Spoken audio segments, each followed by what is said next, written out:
Jopuonj e kaunti ma Siaya olando ni gibiro riwore gi jowetegi e ng'anyo mar jopuonj michano bagi chakre juma manyien chieng' wuok tich.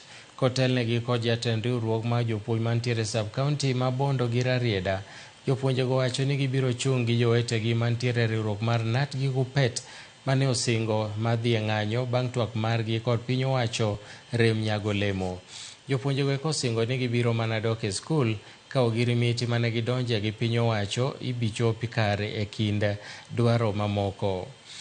Dwaro mamoko ma gin go oriwo korka ndiko jopuonj mosebedo ka tiegore kendo ndik gi e yo mongirore motelo ne ma twak e kind riwruok mar jopuonj mar NAT gi KUPPET kaachiel gi duol mandiko jopuonj e tich TSC nolwar e Luanda.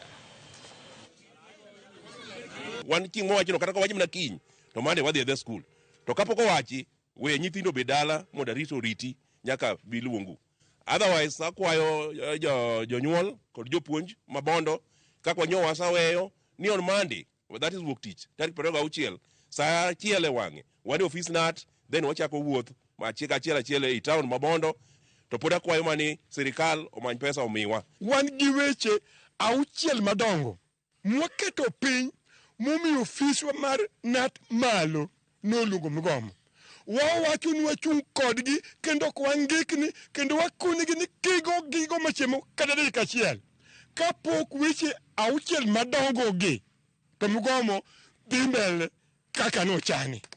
Pesa mar thieth ne okaw kuomwa, pesa mar thieth ma dwe ka dwe ni koro ketwa kanyakla mondo thiedhwa kanyakla. En wich kuot ni ting'o nyathini gi chiegi kichopo kucha tikoro ni ok nyal thiedhi nikech ang'owa ni sirikal ok okelo pesa e osiptal mitiyeno. Mogik to wawacho niya, nyithiwa magin puonje JSS mong'ere ni junior nyaka koro lokgi e tich mongirore.